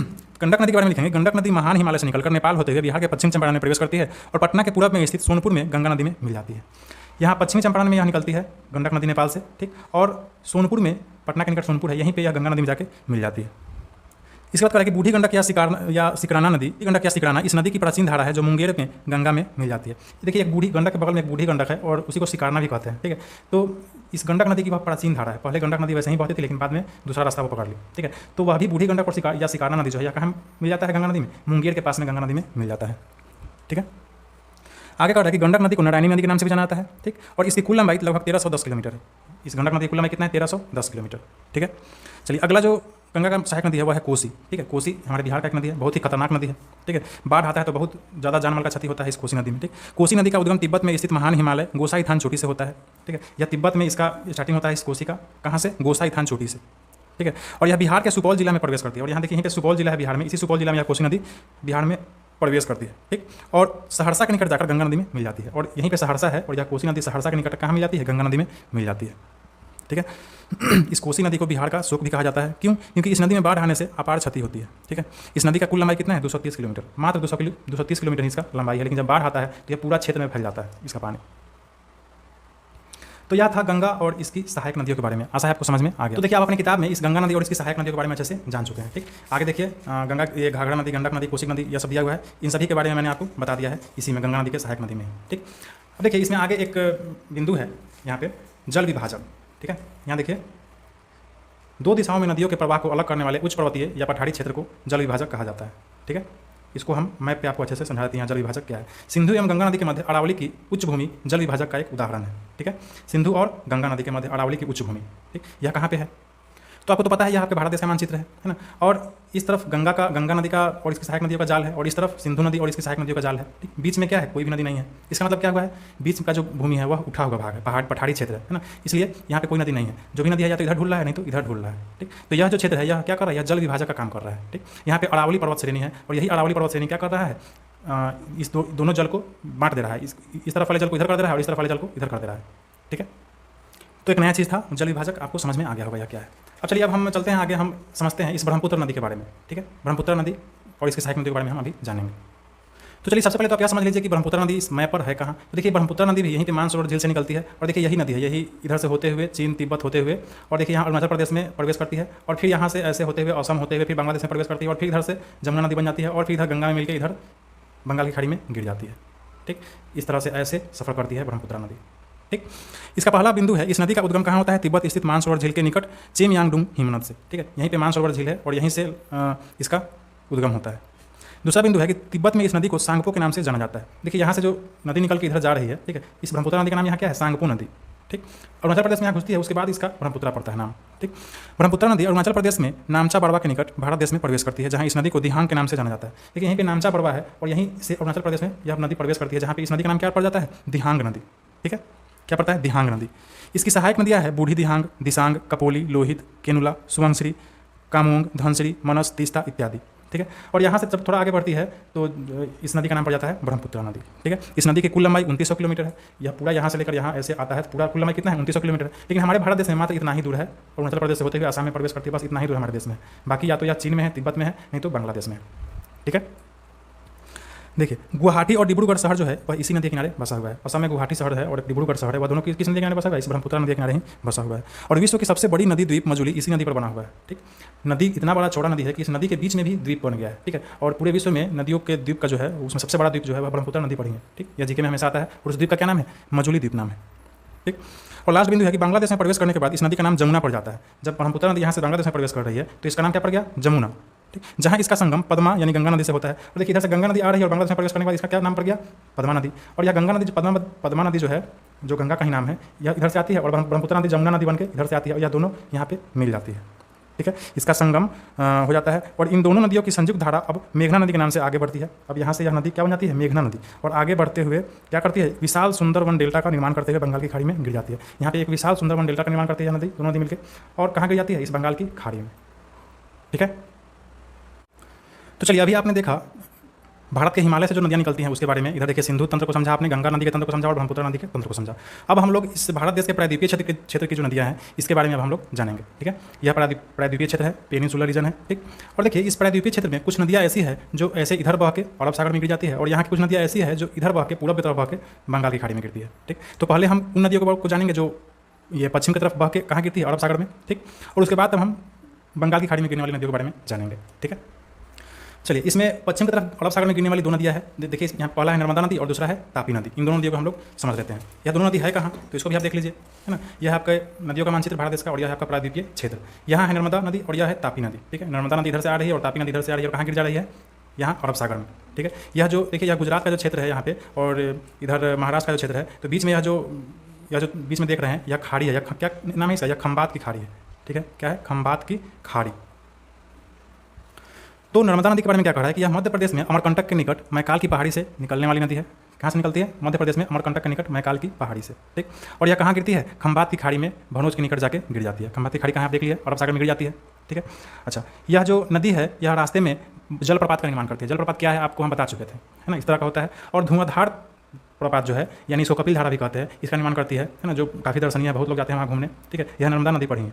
ठीक है, इस नर्मदा नदी का कुल लंबाई कितना है, 1312 किलोमीटर है। ठीक है, जो मध्य प्रदेश गुजरात राज्यों में प्रवाहित होती है ना। यह प्रायद्वीपीय भारत की दूसरी सबसे लंबी नदी है। ठीक है, पहला नदी कौन है उसका अभी आगे हम लोग देखेंगे। प्रायद्वीपीय क्षेत्र की यह दूसरी सबसे लंबी नदी है। और तापी नदी के बारे में क्या कह रहा है कि यह भी मध्य प्रदेश के बैतूल जिला में स्थित सतपुड़ा की पहाड़ी से निकलती है। ठीक है, मध्य प्रदेश में सतपुड़ा की पहाड़ी है, वहीं से यह निकलती है, और कहाँ गिर जाती है, खंबात की खाड़ी में, वहीं पर जहाँ पे नर्मदा गिरती है। ठीक है, चलिए इसके अतिरिक्त पश्चिम की ओर बहने वाली, मतलब इस नर्मदा और तापी नदी के अलावा जो पश्चिम में बहती है, यानी अरब सागर में गिरने वाली जो नदी है, वह और भी नदियाँ हैं, जैसे गुजरात की साबरमती नदी, है ना, तथा माही नदी। गुजरात में साबरमती और माही नदी जो है यह भी कहाँ गिरती है, अरब सागर में ही गिरती है। इसके अलावा देखिए गोवा में मांडवी और जुआड़ी नदी है, यह भी कहाँ गिरती है, अरब सागर में। कर्नाटक में देखिए कालिंदी और गंगाबेली नदी और सरवती और नेत्रवती, यह सब नदी कहाँ गिरती है, अरब सागर में।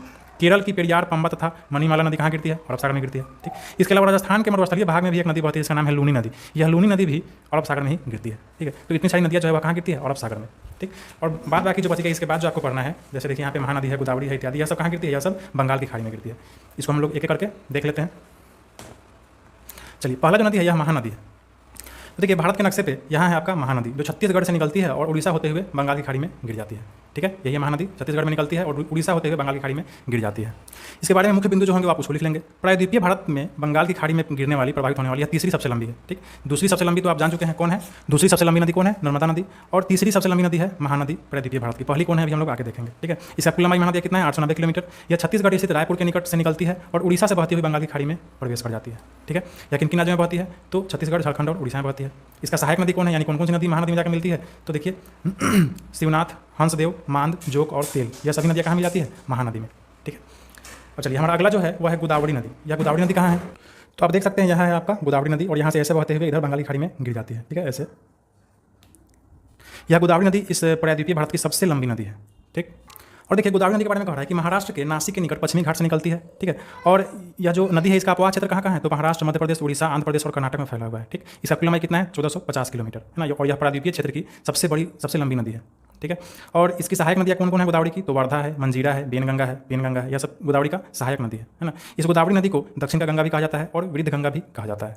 ठीक, इसके बाद है आपका देखिए कृष्णा नदी, है ना, आप मैप में देख सकते हैं, यह है आपका कृष्णा नदी, जो ऐसे निकलते हुए ऐसे होते हुए जाके ऐसे बंगाली खाड़ी में गिर जाती है।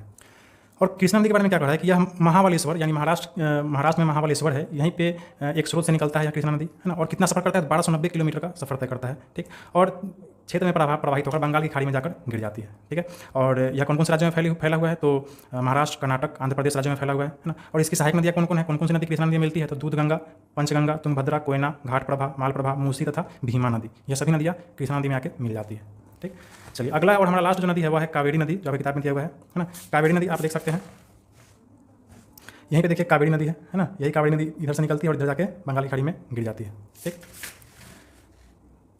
इसके बारे में देखिए कह रहा है कि यह कावेरी नदी का उत्पत्ति कहाँ होता है, पश्चिमी घाट स्थित ब्रह्मगिरी पहाड़ी से होता है। ठीक है, और इसकी कुल लंबाई कितना है, 760 किलोमीटर है। ठीक, और यह नदी किस किस राज्य में बहती है, तो तमिलनाडु, केरल, कर्नाटक राज्य में फैला हुआ है। ठीक, इसकी सहायक नदियाँ कौन कौन है, तो अमरावती, भवानी, हेमावती, लोकपावनी, अकावली, लक्ष्मण तीर्थ तथा काबिनी है। यह सारी नदियाँ जो है यह कावेरी नदी में आके मिल जाती है। ठीक, और अंत में तमिलनाडु स्थित कुडलूर से दक्षिण बंगाल की खाड़ी में जाकर वह मिल जाती है। ठीक है, तो यह था आपका प्रायद्वीपीय नदी के बारे में। ऐसा तो बहुत सारी नदियाँ हैं, लेकिन जो महत्वपूर्ण नदियाँ हैं उसी के बारे में आपको बताया गया है। अब इसके बाद देखिए आगे आपको जलाशय यानी झील के बारे में पढ़ना है। ठीक है, झील के बारे में बहुत सारे प्रकार का झील को पढ़ना है, इसको अब हम लोग अगले वीडियो में लेके आएंगे, है ना। इसके बाद देखिए राष्ट्रीय जल संग्रहण केंद्र का निर्माण और भी बहुत सारी चीज़ है, राष्ट्रीय नदी संरक्षण योजना, वनस्पति का विकास, ये सब जो है प्रदूषण, है ना, ये सब हम अगले वीडियो में लेके आएंगे। ठीक है, और फिर उसके अगले वीडियो में हम लोग अभ्यास प्रश्नों को लेकर आएंगे। ठीक है, तब तक आप जितना पढ़ते हैं कि यह जलाशय यानी झील है क्या। ठीक है, तो इसके परिभाषा में आप लिख सकते हैं कि महाद्वीपों के मध्य भाग में धरातल पर स्थित जल से भरे हुए भाग जो चारों ओर से स्थल खंडों से घिरे होते हैं झील कहलाते हैं। जैसे देख लीजिए यही चित्र है, इसमें बीच में क्या है, पानी अटका हुआ है और चारों ओर से स्थल से घिरा हुआ है। तो ऐसे जितने भी जलाशय होंगे, जो भी जलाशय होंगे जो चारों ओर से स्थल से घिरे होंगे, वे क्या कहलाएंगे, झील कहलाएंगे। ठीक है, देखिए आपकी किताब में कुछ उदाहरण भी दिया हुआ है। कश्मीर स्थित डल झील, ठीक है, कश्मीर में ही देखिए उलर झील है, हिमाचल प्रदेश में नैनीताल है, राजस्थान में देखिए सांभर झील है, आपके बिहार के बेगूसराय में कांवड़ झील पक्षी विहार है ना, बिहार में देखिए बेतिया का सरायमान झील, बिहार में देखिए दरभंगा का लक्ष्मी सागर झील। तो यह सब झीलों का उदाहरण दिया हुआ है। अब देखिए प्रश्न यह उठता है कि जब झील जो है चारों ओर से स्थल से घिरा हुआ है तो इसमें पानी कहाँ से आता है। ठीक, तो इसमें पानी आता है वर्षा के जल से, यानी वर्षा होता है तो पानी उसमें भर जाता है और फिर पानी वहीं पर अटक जाता है। ठीक, अच्छा, दूसरा है हिमानियों एवं हिम चादरों के पिघलने से। पहाड़ों के आसपास जो झील होते हैं उसमें क्या होते हैं, पहाड़ों पे बर्फ जमे होते हैं और वो जो जमे हुए बर्फ जब पिघलते हैं तो पहाड़ों के बीच में जहाँ गड्ढा होता है ज़्यादा, वहाँ पे भर जाते हैं और एक झील का रूप ले लेते हैं। ठीक है, तो इस तरह से झीलों में पानी आ जाते हैं। ठीक, अब हम बनावट के आधार पर समझते हैं झील कितने प्रकार के हैं। तो देखिए बनावट के आधार पर झील जो है वह दो प्रकार के हैं। पहला तो ऐसा झील जिसको प्रकृति ने बनाया है, ठीक, और दूसरा ऐसा जिसको हम लोगों ने यानी मानव ने बनाया है। तो जो प्रकृति ने बनाया है वह प्राकृतिक झील और जो मानव ने बनाया है वह कृत्रिम झील हो गया। ठीक, अब देखिए प्राकृतिक झील में देखिए ऐसे झील जिनका निर्माण प्रकृति द्वारा हुआ हो वे प्राकृतिक झील कहलाते हैं। जैसे देखिए नैनीताल जो झील है यह प्रकृति के द्वारा बनाया गया है। कांवड़ झील आपके बिहार में जो है बेगूसराय में, डल झील देखिए जम्मू कश्मीर में है ना, मानसरोवर झील, ये सब प्राकृतिक झील है, प्रकृति नहीं से बनाया है। उसके बाद दूसरा है कृत्रिम झील, यानी विद्युत उत्पादन, कृषि कार्य, पर्यटन आदि के लिए मानव ने अपने हाथों से नदियों के मार्ग पर बड़े बड़े बांध का निर्माण किया है, जिसे बांध के पीछे पानी एकत्र होकर झील का रूप ले लेती है। ऐसे झील कृत्रिम झील कहलाते हैं। ठीक, होता क्या है कि नदी कहीं से बह रहा है और बीच में ही क्या किया, इंसानों ने उस बहुत बड़ा बांध बना दिया। अब जब बहुत बड़ा बांध बना देगा तो नदी का पानी क्या होगा, बांध के पीछे अटक जाएगा। ठीक, अब इसलिए बांध बनाया जाता है ताकि विद्युत का उत्पादन किया जा सके, है ना, बड़े बड़े नहरों का निर्माण किया जा सके कृषि कार्य के लिए, पर्यटन के लिए। ठीक है, तो बांध के पीछे जो पानी का जो जमाव हो जाता है वह झील का रूप ले लेता है। ठीक है, तो इसका एक बहुत बड़ा उदाहरण है सतलज नदी पर बना भाखड़ा नंगल बांध, है ना, और उस भाखड़ा नंगल जो बांध है उसके पीछे जो पानी एकत्रित हो गया है और वह झील का रूप ले लिया है, उस झील का नाम है गोविंद सागर झील। तो इस तरह का जो झील है इनको मानव ने बनाया है, इसलिए कृत्रिम झील हो गया। ठीक है, अब देखिए पानी के आधार पर भी झील दो प्रकार के हैं। एक झील तो ऐसा होता है जिसका पानी एकदम नमकीन होता है, आप पिएंगे तो मुंह से फेंक देंगे पानी, आपको उल्टी भी हो जाएगा, इतना नमकीन होता है। और एक झील ऐसा होता है जिसका पानी नदी के पानी जैसा मीठा होता है। ठीक है, उसको आप पी सकते हैं आराम से। ठीक, तो जो बहुत ज़्यादा नमकीन होता है उसको खारे पानी का झील कहा जाता है। ठीक, ऐसा झील जिनका पानी अत्यधिक नमकीन हो तथा उनमें बाहर से पानी आकर गिरता हो परंतु निकल कर बाहर नहीं जा पाता हो, तो ऐसे जो झील होते हैं वे खारे पानी का झील कहलाते हैं। ठीक है, जैसे कैस्पियन सागर, चिल्का लेक इत्यादि, यह सब जो झील है यह कैसा झील है, खारे पानी का झील है।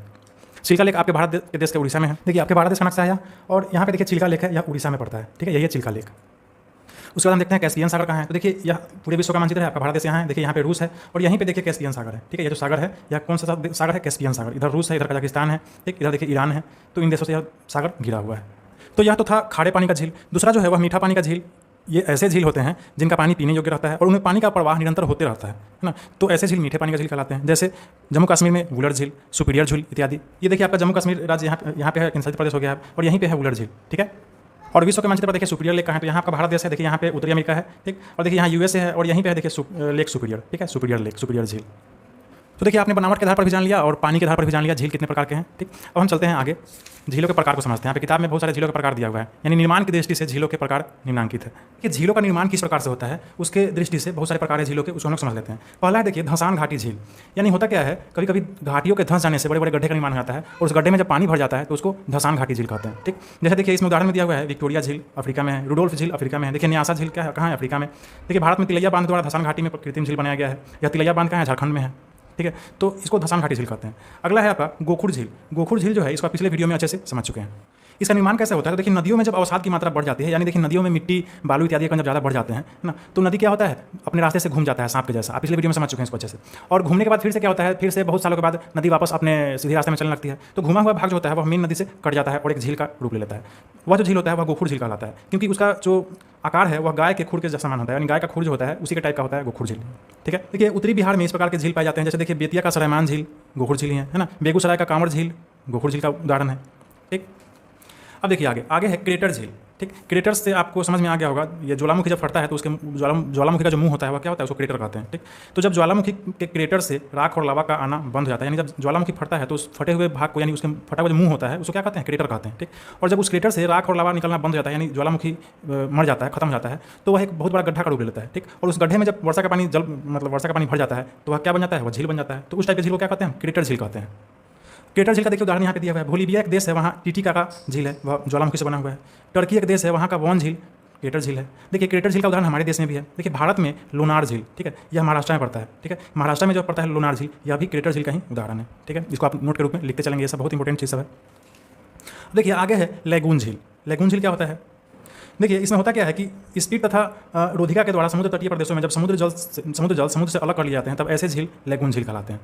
ऐसा झील जो है वह समुद्र से तटे शहरों में होता है ना, उसको हम लोग लैगून झील कहते हैं। इसका उदाहरण देखिए भारत में उड़ीसा में चिल्का झील है ना, आंध्र प्रदेश में देखिए पुलिकत झील है। देखिए आप देख सकते हैं यहाँ आपका बिहार राज्य है। ठीक, और ठीक इसके नीचे देखिए उड़ीसा है, उड़ीसा में देखिए यहीं पे है चिल्का झील। ठीक है, और यह समुद्र से सटे हुआ है। ठीक, लेकिन चारों ओर से स्थल से क्या हुआ है, घिरा हुआ है। ठीक, तो यह कैसा झील है, यह लैगून झील का उदाहरण है। ठीक, इस प्रकार देखिए यहाँ पे आंध्र प्रदेश में देखिए यहाँ नीचे यहाँ पे पुलिकट झील है। ठीक, यहाँ भी देखिए समुद्र से इधर से घिरा हुआ है और चारों ओर से क्या है, स्थल से घिरा हुआ है। तो जो समुद्र से सटा हुआ है इस तरह के झील को हम क्या कहते हैं, लैगून झील कहते हैं। तो चलिए आपने लैगून झील को समझ लिया। अब है आगे अवरोधक झील, यानी कभी कभी पर्वतीय प्रदेशों में भूस्खलन के बाद मतलब देखिएगा पर्वतों पे क्या होता है, कभी कभी लैंडस्लाइड हो जाता है, यानी बहुत सारा पत्थर का टुकड़ा, बहुत सारा जमीन का टुकड़ा जो क्या होता है ऊपर से पत्थर पर अचानक नीचे ढह जाता है। ठीक, तो उसके कारण क्या होता है, नदियों के प्रवाह में बाधा हो जाता है। ठीक, नदियों का जो रास्ता होता है वो रुक जाता है और रुक जाने से एक बड़े झील का रूप ले लेता है। ठीक, तो इसको कहते हैं अवरोधक झील। ठीक, इसके बाद है देखिए हिमानी झील, यानी हिमालय क्षेत्र में हिमानी द्वारा निर्मित झीलों को हिमानी झील कहते हैं। जैसे आप देखोगे पहाड़ों पर क्या होता है, बर्फ जमा होता है और उन बर्फों के पिघलने से जो झील का निर्माण होता है उसको क्या कहते हैं, हिमानी झील कहते हैं। जैसे देखिए नैनीताल उत्तराखंड में स्थित है यह झील, यह देखिए कितना सुंदर झील है। ठीक, यह हिमानी झील का उदाहरण है। उसके बाद उत्तराखंड में ही है भीमताल, सातताल। ठीक है, यह सब हिमानी झील का उदाहरण है। इसके बाद है भूगर्भीय क्रिया से निर्मित झील। इसमें देखिए जम्मू कश्मीर में वुलर झील मीठे पानी की भारत की सबसे बड़ी झील है। ठीक है, इसको हम आपको बाद में लिखवा देंगे झीलों से संबंधित जो भी तथ्य है। उसके बाद देखिए जल विद्युत पैदा करने के लिए नदियों पर बांध लगाए जाने से भी झील का निर्माण हुआ है, आप तो पढ़े ही हैं, जैसे भाखड़ा नंगल परियोजना है ना, इससे कौन सा झील बना है, गोविंद सागर झील। इसके बाद देखिए लोकतक झील है मणिपुर में, बड़यानी झील है, बड़पानी नाम है उसका, यहाँ यानी लिखा हुआ है, मेघालय में है यह। ठीक है, तो यह सब मीठे पानी का झील का उदाहरण है। ठीक, इसके अलावा देखिए राजस्थान का लवण युक्त सांभर झील है, यह नमकीन झील है बहुत, राजस्थान का जो सांभर झील है। ठीक है, तो यह सब जो है यह भूगर्भीय क्रिया से निर्मित झील है। अब इसके आगे देखिए झीलों का जो उपयोग है उसके बारे में यहाँ पे कुछ दिया हुआ है। तो झील का क्या क्या उपयोग है, तो देखिए नदियों के बहाव क्षेत्र को सुचारू बनाने में सहायक है। ठीक है, यह नदियों को क्या करता है, सुचारू रूप से बहने में मदद करता है। अधिक वर्षा या बाढ़ की स्थिति में झील क्या करता है, नदियों के बहाव को संतुलित रखता है। ठीक, और सूखे के दिनों में क्या करता है, यह जल संचित करके रखता है। ठीक, इससे इसके जल की उपयोगिता बढ़ जाती है। ठीक है, झील जो है जल विद्युत उत्पादन में भी उपयोगी है, इससे बिजली बनता है। ठीक, झील जो है आसपास के जलवायु स्थितियों को भी क्या करता है, सामान्य करती है, जलीय परितंत्र को सुदृढ़ करती है और प्राकृतिक छटा को सुंदर, लुभावना तथा मनोरंजक बनाने में झील मदद करता है। आप तो देखेंगे बहुत सारे लोग जो है वह झील को देखने जाते हैं, नैनीताल घूमने जाते हैं। अब चलिए हम झीलों से संबंधित कुछ महत्वपूर्ण तथ्यों को जान लेते हैं जो आपके जीके के लिए इंपॉर्टेंट है। फिनलैंड को झीलों का देश कहा जाता है। क्षेत्रफल की दृष्टि से कैस्पियन सागर विश्व की सबसे बड़ी झील है। विश्व की सबसे गहरी झील साइबेरिया स्थित बैकाल झील है। संसार की सबसे ऊंची झील तिब्बत की टीसोसिक्रू झील है जो तिब्बत के पठार पर स्थित है। विश्व की सबसे नीची झील मृत सागर है जो समुद्र तल से 2500 फीट नीचे है। और भारत की बात करें तो भारत की सबसे ऊंची झील देवताल है जो 17,745 फीट की ऊंचाई पर है। और उत्तरी अमेरिका की सुपीरियर झील विश्व की सबसे बड़ी मीठे पानी की झील है। तुर्की की लेक वन विश्व की सर्वाधिक खारे पानी की झील है। कैस्पियन सागर विश्व की सबसे बड़ी खारे पानी की झील है। और जम्मू कश्मीर में स्थित वुलर झील भारत की सबसे बड़ी ताजे पानी की झील है। और फिर लास्ट में उड़ीसा स्थित चिल्का झील भारत की सबसे बड़ी खारे पानी की झील है। ठीक है, तो यह इंपॉर्टेंट जीके है झीलों से संबंधित, आप इसको नोट डाउन कर सकते हैं।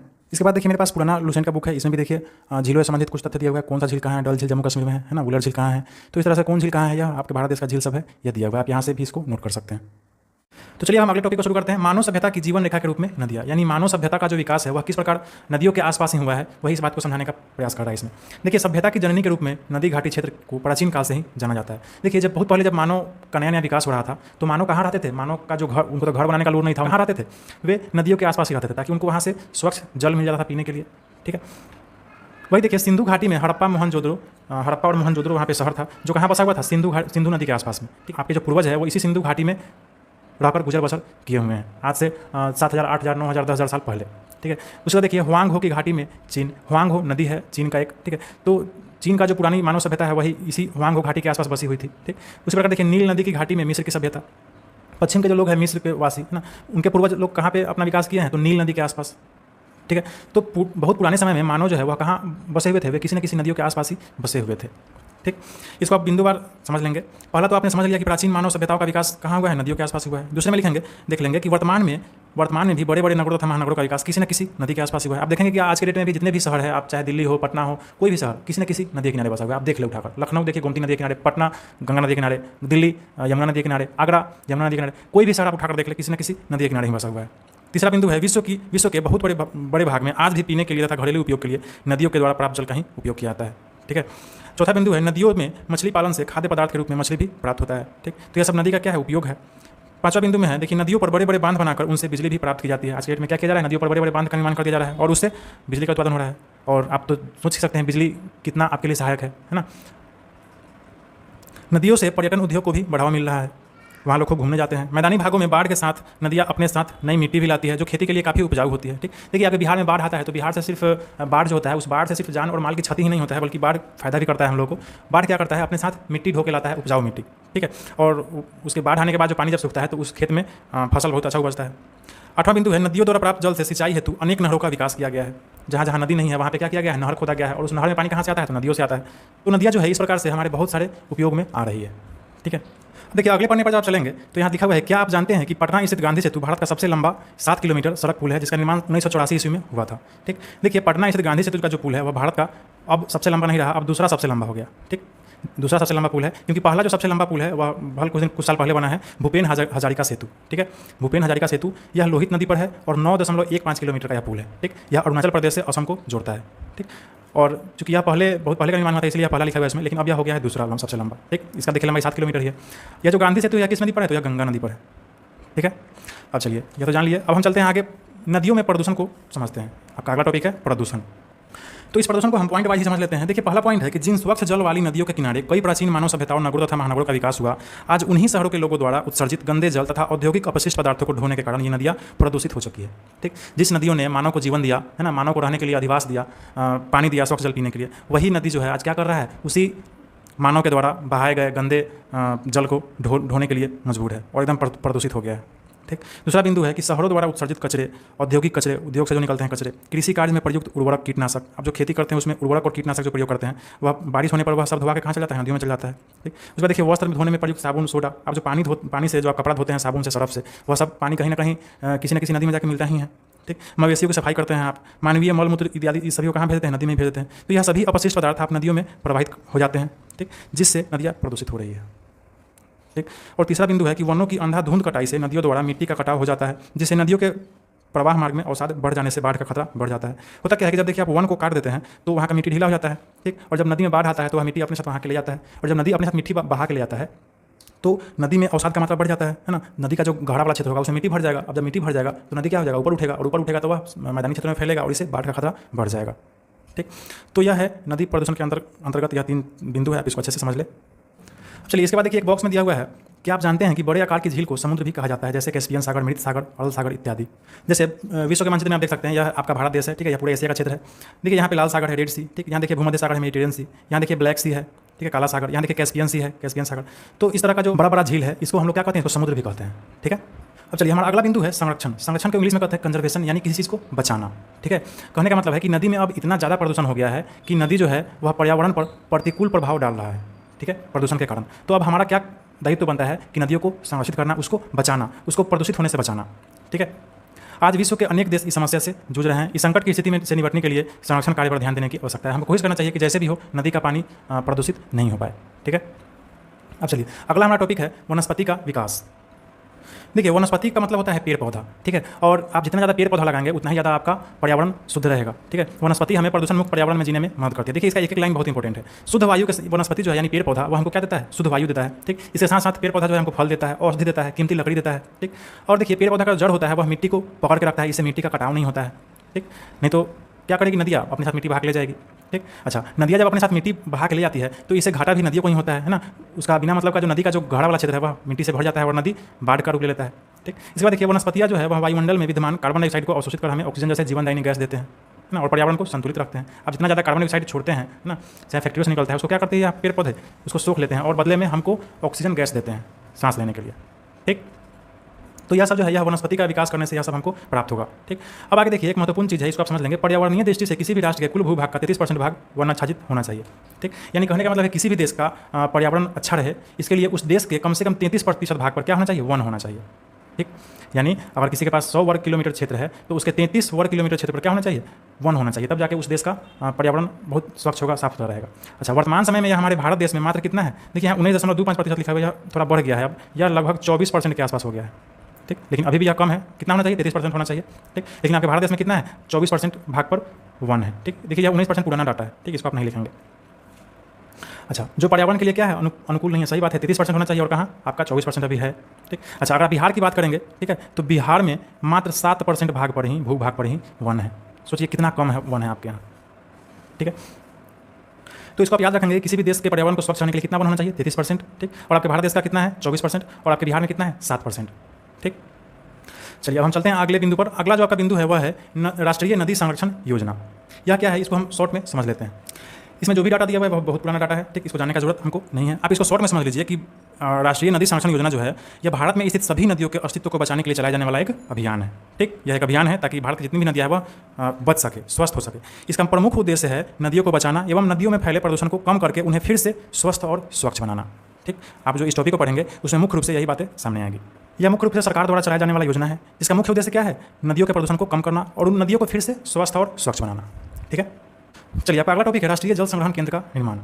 देखिए असल में होता क्या है कि कभी कभी किसी जगहों पे बहुत ज़्यादा बाढ़ आ जाता है, पानी पानी हो जाता है ना, और कभी कभी ऐसा होता है कि किसी किसी जगहों पे सुखाड़ पड़ जाता है, वहाँ थोड़ा भी पानी नसीब नहीं होता। ठीक, तो ऐसे जगहों पर सरकार को क्या करना चाहिए कि नदियों पे बड़े बड़े बांध बनाना चाहिए, है ना, और बांध बनाकर उसमें झील का निर्माण करना चाहिए और वहाँ से बड़े बड़े नहर का निर्माण करना चाहिए, ताकि जहाँ सूखा पड़ रहा है वहाँ पर भी पानी को भेजा जा सके। ठीक है, तो यही है राष्ट्रीय जल संग्रहण केंद्र का निर्माण करना चाहिए सरकार को, ताकि बाढ़ और सुखाड़ पर काबू पाया जा सके। ठीक, आपका अगला टॉपिक है मानव जीवन पर अपवाह तंत्र का प्रभाव, यानी नदियाँ जो है वह आपके मानव जीवन पर किस प्रकार से प्रभाव डाल रही है। तो देखिए इसको आपने पिछले टॉपिक में जान ही लिया है, नदियों के महत्व के बारे में। ठीक है, बहुत सारे बिंदुवार हम लोगों ने जाना था, नदियाँ किस प्रकार से हमारे लिए महत्वपूर्ण है। ठीक, इसमें भी लगभग वही चीज़ है। देखिए जैसा कि पूर्व में भी कहा जा चुका है कि नदी अपवाह क्षेत्र मानवीय सभ्यता एवं संस्कृति की जननी है। ठीक, पढ़ाई है आपने। यहाँ देखिए नदियाँ विभिन्न सभ्यताओं और संस्कृतियों की जन्म स्थली के साथ साथ मानव सभ्यता का पालना भी है। ठीक, यह मानव सभ्यता का क्या किया है, पालन पोषण किया है नदियाँ। ठीक, हमारे जो पूर्वज है वह कहीं ना कहीं सिंधु घाटी नदी के आसपास ही बसे हुए थे। ठीक, वहीं से पूरे देश में फिर धीरे धीरे फैलने लगे। नदियों के जल प्रपात जल विद्युत शक्ति उत्पादन केंद्र के साथ साथ पर्यटन के आकर्षक केंद्र भी है। ठीक, देखिए नदियों के जल प्रपात का मतलब होता है झरना। ठीक, देखिए इस तरह से नदियाँ कभी कभी क्या होती है, आती है और ऊपर से जब अचानक से नीचे गिरती है तो झरना का रूप ले लेती है। इससे क्या होता है, हम बिजली उत्पादन कर लेते हैं वहाँ पे। ठीक, और साथ ही साथ वहाँ पर्यटन का आकर्षक केंद्र भी बन जाता है वह, है ना, लोग वहाँ घूमने भी जाते हैं खूब। देखिए प्राचीन काल में सड़क एवं वायु मार्ग के साधन के अभाव में यह परिवहन का सर्वाधिक उपयोग साधन था। देखिए आज से बहुत साल पहले बहुत गाड़ी नहीं था, पहिया कुछ नहीं हुआ था, तो लोग इधर से उधर जाने के लिए किसका उपयोग करते थे, नाव का उपयोग करते थे। नदी में ही इधर से उधर वे लोग चले जाते थे, यानी परिवहन का यह मुख्य साधन था पहले। ठीक, आज यहाँ राष्ट्रीय जल मार्ग का भी विकास हो रहा है, सामरिक दृष्टि से भी नदियाँ आज उपयोगी हो रही हैं। इसके बाद देखिए आगे दिया है कि नदियों के प्रभाव की वजह से ही कृषि भूमि का आज 40% भूभाग जलोढ़ मिट्टी से ढका हुआ है, जो नदी घाटी डेल्टा तथा तटीय प्रदेशों में फैले हुए हैं। यानी जहाँ भी कृषि होता है उस कृषि क्षेत्र का 40% भाग जो है वहाँ का जो मिट्टी है वह कहाँ चला गया है, वह नदियाँ अपने द्वारा बाढ़ से लाई है वह मिट्टी। ठीक, और इसलिए वहाँ पर बहुत अच्छा फसल उपजता है। इसके बाद देखिए यहाँ उत्तर बिहार में कोसी, बागमती और गंडक नदियाँ प्रति वर्ष बड़ी मात्रा में जलोढ़ का निक्षेप करती है, जिससे मिट्टी की उर्वरता बनी हुई है। यानी बिहार में जो इतने सारी नदियाँ हैं, कोसी, बागमती इत्यादि, ये सब अपने साथ साथ बाढ़ के साथ साथ क्या करती है, मिट्टी भी लाती है, जलोढ़ मिट्टी, है ना, और उस मिट्टी से क्या होता है, हमारे मैदानी भाग का जो मिट्टी का उर्वरता है ना, वह बढ़ जाता है, वहाँ बहुत ज़्यादा मात्रा में फसल का उत्पादन होता है। ठीक, इसके बाद आगे देखिए वर्तमान परिवेश में नदियों पर बहुउद्देशीय परियोजनाओं का विकास हुआ है। यानी क्या किया गया है कि नदियों के बीच में बांध बनाकर बड़े बड़े बहुउद्देशीय परियोजना का विकास हुआ है। बांध बना देने से क्या होता है कि बांध के पीछे पानी जमा हो जाता है। ठीक, और जब पानी जमा होता है बहुत बड़ा झील बन जाता है, उससे क्या होता है, मानव निर्मित नहर एवं झीलों का विकास होता है। ठीक, ऐसे नहर एवं झील जलीय जीवों के लिए उत्तम है, यानी वहाँ पे जलीय जीव का विकास होता है। ठीक, पर्यटन के सुरम्य स्थल भी है, यहाँ लोग को घूमने भी आते हैं। बांधों के बन जाने से बाढ़ पर नियंत्रण करने, नौकायान के मार्ग विकसित करने, जलीय जीव के प्रजनन करने, मृदा अपरदन रोकने, जल विद्युत उत्पन्न करने, वनों के विकास करने जैसी महत्वाकांक्षी योजनाओं को बल मिलता है। देखिए बांध बनने से क्या होता है, बाढ़ पर नियंत्रण होता है। ठीक, बाढ़ को नियंत्रित कर सकते हैं बांध के द्वारा, है ना, हमको जितना जरूरत होगा उतना ही पानी को छोड़ेंगे, इससे बाढ़ क्या होगा, नियंत्रण में रहेगा। इसके बाद देखिए जलीय जीव के प्रजनन करने, यानी जलीय जीव का विकास होगा वहाँ पर। ठीक, मृदा अपरदन को रोकने, वहाँ जब बांध के एक तरफ पानी रुक जाएगा, है ना, और धीरे धीरे जब हम पानी छोड़ेंगे तो उससे क्या होगा, मिट्टी का कटाव कम होगा। ठीक है, बांध बना देने से क्या होता है, जल विद्युत उत्पन्न कर सकते हैं हम, यानी बिजली बना सकते हैं। ठीक, वहाँ वनों का विकास हो सकता है। ठीक, इस तरह से यह महत्वाकांक्षी योजना है, यानी बहुत सारे इससे फायदा होता है लोगों को। ठीक, इसके बाद देखिए भाखड़ा नांगल बांध जो है वह सतलुज नदी की एक परियोजना है। इससे 1200 मेगावाट विद्युत उत्पादन के साथ साथ लगभग 20 लाख हेक्टेयर भूभाग को सिंचित करता है। ठीक, यहाँ इस भाखड़ा नांगल बांध से बिजली तो बनता ही है, साथ ही साथ नहरों के द्वारा पानी छोड़े जाने से 20 लाख हेक्टेयर भूभाग को क्या मिलता है, पानी मिलता है, और वहाँ पर फसल उपज जाता है। ठीक। इसके बाद देखिए तिहरी परियोजना, यह उत्तराखंड में है। ठीक, ये भागीरथी नदी पर है। यहाँ से भी बहुत ज़्यादा मात्रा में बिजली का उत्पादन होता है। इसके अलावा देखिए बिहार में भी बहुत सारी परियोजना है। ठीक, जैसे देखिए यहाँ पे देखिए सोन परियोजना है, उसके बाद गंडक परियोजना है, कोसी परियोजना है। ठीक है, तो यह सब परियोजना बिहार में है। इसके बाद देखिए आगे देखिएगा तो यहाँ पे है दामोदर घाटी क्षेत्र में, दामोदर घाटी देखिए दामोदर रांची के झारखंड में है दामोदर नदी। इसके आसपास के क्षेत्र को दामोदर घाटी क्षेत्र कहते हैं। यहाँ पे कोयला निक्षेप के लिए विश्वविख्यात है ना, यहाँ बहुत ज़्यादा मात्रा में कोयला निकलता है। इसके अलावा नदी घाटी क्षेत्र से महत्वपूर्ण गैर धात्विक खनिज जैसे लौह अयस्क, सोना, क्वार्ट्ज आदि यहाँ से निकलता है। ठीक है, तो इस तरह से यह जो अपवाह तंत्र है यानी नदियाँ जो है यह मानव जीवन को बहुत ही ज़्यादा प्रभावित करती है। इसके बिना मानव का जीवन हम सोच ही नहीं सकते हैं। ठीक है, तो इस पाठ को पढ़ने का मुख्य उद्देश्य हमारा यही है कि हम कोशिश करें अपने स्तर से जितना हो सके हमसे नदियों को कम से कम प्रदूषित करें। ठीक है, चलिए यहाँ पे आपका यह अध्याय आज खत्म हो गया। ठीक, और अभ्यास प्रश्न है, इसको हम लोग अगले वीडियो में हल करेंगे। ठीक है, यह वीडियो आपको कैसा लगा आप हमें कमेंट करके जरूर बताएं, और अगर अच्छा लगा तो कृपया वीडियो को लाइक करें, मेरे चैनल को सब्सक्राइब करें। नमस्कार, कैसे हैं आप? स्वागत है, शेयर करें। आज का वीडियो बिहार बोर्ड कक्षाओं के सिद्धांत विज्ञान विषय का नया वीडियो भारत भूमि एवं लोग अर्थात भूगोल यानी ज्योग्राफी विषय पर है, जिसमें आज हम लोग अध्ययन करेंगे अध्याय 3 का जिसका नाम है अपवाह स्वरूप। इससे पहले के दोनों अध्याय को अगर आप नहीं पढ़ा है तो आप